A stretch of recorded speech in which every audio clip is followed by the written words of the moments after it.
And the other tool is what we call animal impact, and that's the dunging, the trampling, the urinating, chipping of soils, all those cool things. And for that, we generally manage time as well as density. So again, here we are in central Queensland, some buffalo country. We've got a couple of hundred Japoks in the paddock, and I'm sitting at the water trough. We've started the season, had a good shower of rain. The plants are starting to take off. We've got a couple of hundred animals coming through that narrow gateway to get a drink, probably twice a day. We're going to incur some trample.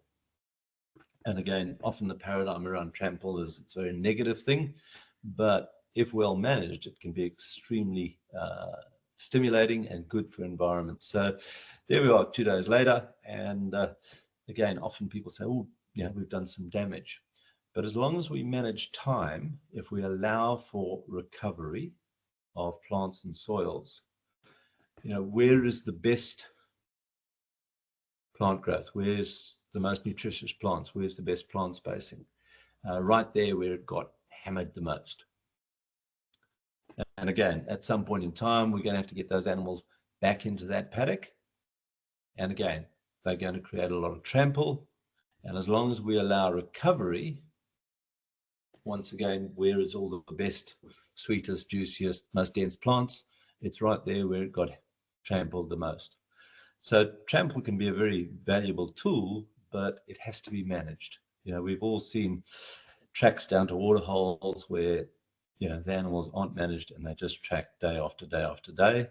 We need to make sure that we limit the time that occurs. Otherwise, we're using animals in a negative way.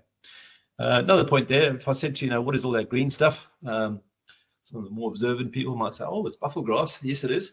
But what actually is it? It's all sequestered atmospheric carbon. Plants take up virtually no carbon from the soil to grow. It all comes out of the atmosphere. So the plant sucks up the carbon. We then trample, dung it, urinate it back into the soil, and the plant sucks up more carbon out of the atmosphere. And so when we look all around the world, grasslands, in association with those large herds of animals, are our biggest carbon storages around the world, whether it's the prairies, the steppes, the pampas, the savannas. Those animals, in combination with those plants, help those plants become just carbon pumps, sucking carbon out of the atmosphere, pushing it into our soils, creating immense wealth and biodiversity in the soil, where we've often ignored it because we don't live in the soil. We certainly don't farm in the soil. And I often pull people up because they kind of say, oh, that country's no good, wasn't a tree in sight. And we have focused on the trees, and I love trees, but when you can put 6 billion organisms in a cup of good soil, and here we are focusing on one tree, soils can be massive reserves of biodiversity. And somehow we've tended just to focus on a tree. As I said, I love trees. Trees are great. They're great for biodiversity. But we haven't looked under the soil as much as we should, because there's huge biodiversity under good, healthy soils with good plants and good animals above it.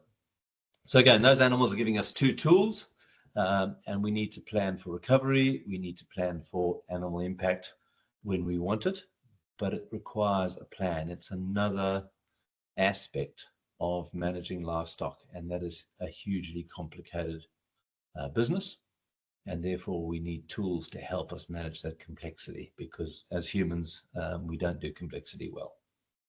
So planned grazing allows us to plan for getting the animals to the right place at the right time for the right reasons.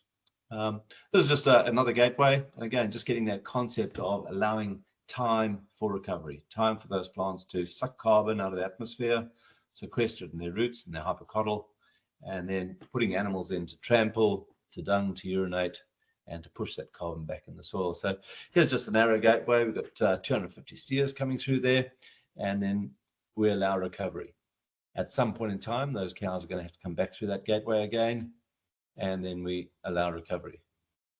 And again, at some point in time, depending on temperature, humidity, all those factors, and we allow recovery. And each time you see that recovery, the volume of green leaf, the volume of energy is getting larger and larger and larger. So at some point in time, when the system shuts down because it becomes too hot, too cold, too dry, too something, we've now got a haystack of good quality feed out in the paddock to allow us to sustain our animals over that period when we don't have as much green leaf capturing sunlight.